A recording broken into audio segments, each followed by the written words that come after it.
Ang problema dito kay Ridon, bumagsak yata yung utak niya sa pisngi niya eh. Kaya gano'n eh. Lumaylay. Pag gano'n itsura ko. Hindi, attorney ha. Attorney, utak nila is basura. Kasi kung malinis ang utak ninyo, titirahan yung dolomite eh. Napaganda nga eh, di ba? Eh, yung basura ang utak nyo, eh, Sabi sorry. nga ni Chris Aquino. Sorry na lang, no? Ang sa akin lang, kung sa tingin nyo hindi kayo nagagandahan sa dolomite, mag-rally kayo doon mismo. Ilabas nyo yung pagmumukha ninyo. Tingnan natin kung anong maririnig ninyo sa taong bayan. Eh, mukha mo sila doon. Ako pala Kasi, hindi, attorney ha. Well, pasensya na kayo. Ano ba naman klaseng mentalidad dito? Yan yung utak na naiwanan. Yung dolomite, mas dihamak na nakabuti pa kaysa dun sa dati. Ayun Hindi naman! ko nagagawa. Hindi, baka gusto lang ibalik yung basura.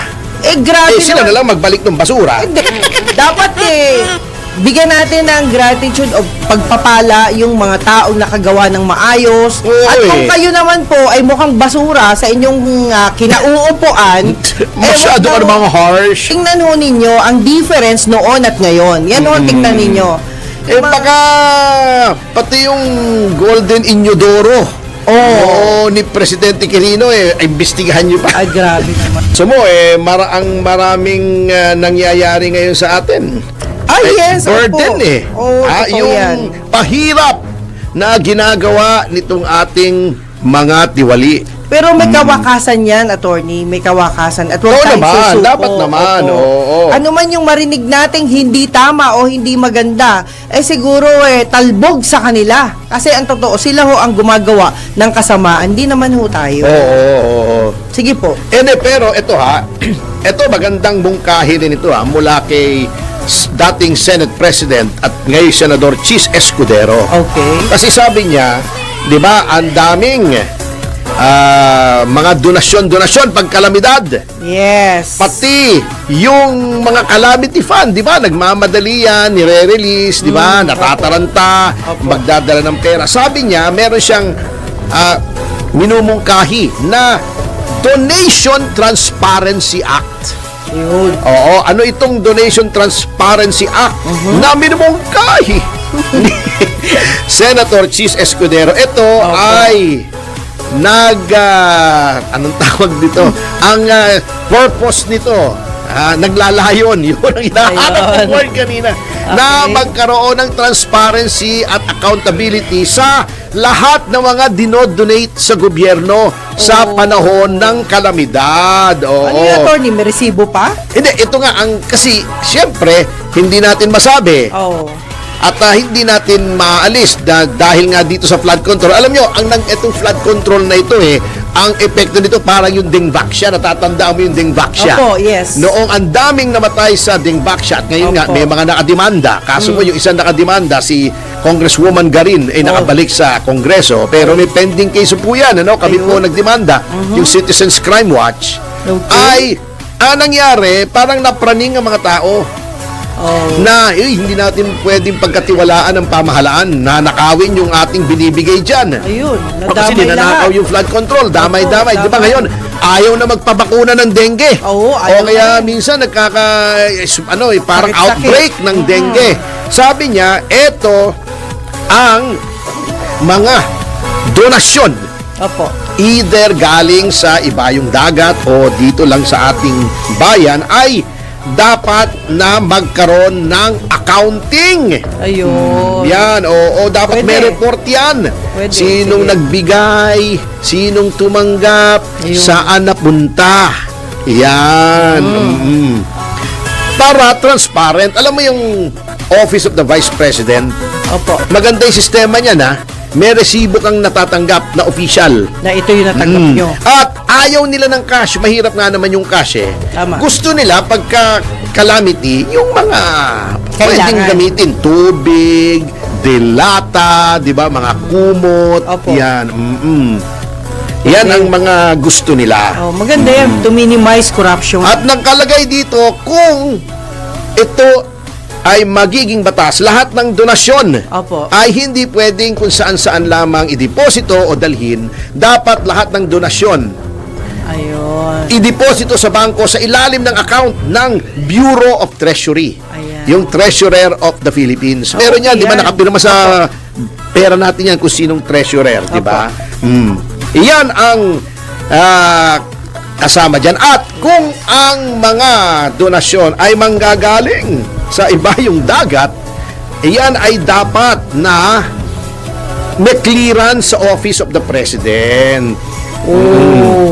Gustong malaman kasi kung ano yung source ng funding sa abroad, di ba? Opo. In the same way na hindi pwedeng mag-donate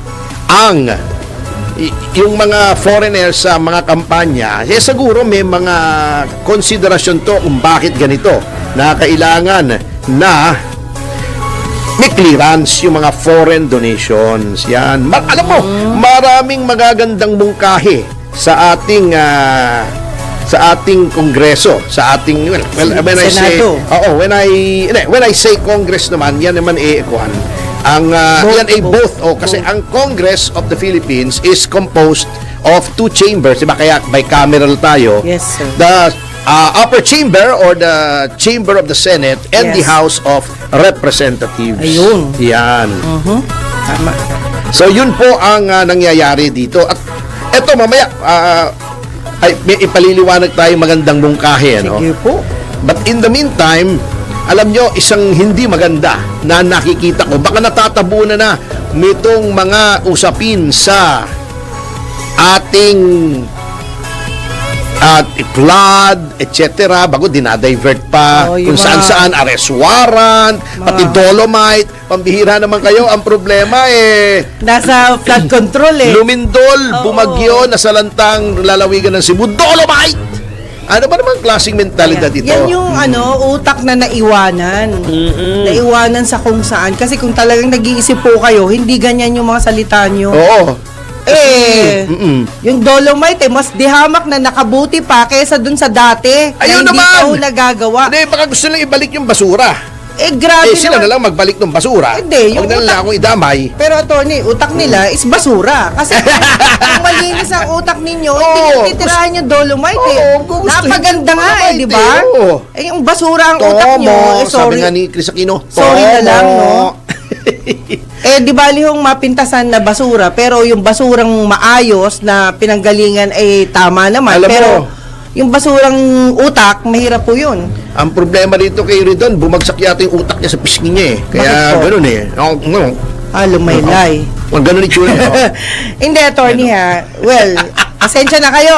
Damdamin ko lang po yun. Wala akong kinalaman ng station na to at wala akong kinalaman si Attorney Topacio. Sige, mura mo siya Damdamin doon. ko lang. Ako pala Hindi. sa'yo. Kasi, dapat bigyan natin ng gratitude of pagpapala yung mga taong nakagawa ng maayos. At kung kayo naman po ay mukhang basura sa inyong kinauupuan, Masyado ka namang harsh. Wag naman ho sana. Kasi alam nyo, Sobrang harsh ka hindi naman. hindi ko kilala yung mga tao doon sa Manila, pero tingnan ho ninyo ang difference noon at ngayon. Yan ho, tingnan ninyo. Ngayon, yung mga ghost project, nakalimot na ho kayo guys, no? Dolomite Yung ghost- nga Yes. Yung mga- baka pati yung Golden Inodoro. Ni Presidente Quirino ay imbestigahan nyo pa. Ay, grabe naman. Wag naman po. Lahat po ng nakakabuti, ipagpalain natin at pasalamatan natin sila. Ngayon, kung sa tingin nyo, mukhang basura din, nakagaya ng basura ninyong utak, siguro, mas maganda, magpiesta ho kayo. At gumawa kayo, ibalik nyo dati, tingnan natin Oo nga kung saan kayo. Yun lang yun. Kasi yun ang attorney, gusto nila yung lugar na yun, pinaliliguan ko nung araw Ako po yung pinanganak sa Maynila, no? Pero, hindi na ho mababalik yung dati na malinis na yung tubig Hindi na ho mababalik ito nga, yun. effort nga ito. Hindi ba nila alam na nagka-dolomite? Yun For nga. the first time, di ba tuwan-tuwa yung mga tao na Opo. media pa yan? Yes. Nagkaroon ng isda ulit doon sa Nagbabalikan Dalampasigan. na sila, Oo, nagkaroon diba? na ng isda kasi luminis na, natanggal yung basura. Opo. Parang hindi naman nila nagugunit ako ng itsura noon. Nung Yun. panahon ni... Ay, kitang-kita. May nako. Kitang-kita, attorney. Pero, ang sa akin lang, kung sa tingin nyo, hindi kayo nagagandahan sa Dolomite, mag-rally kayo doon mismo. Ilabas nyo yung pagmumukha ninyo. Tingnan natin kung anong maririnig ninyo sa taong bayan. At Yun sa lang. notang yan mga kasama ay magbabalik ang Yes, yes, yo, Topacio. Topacio. Pagkatapos sa mga commercial information, Bertos, matalastas, paalalahan na po ay News Flash Breaking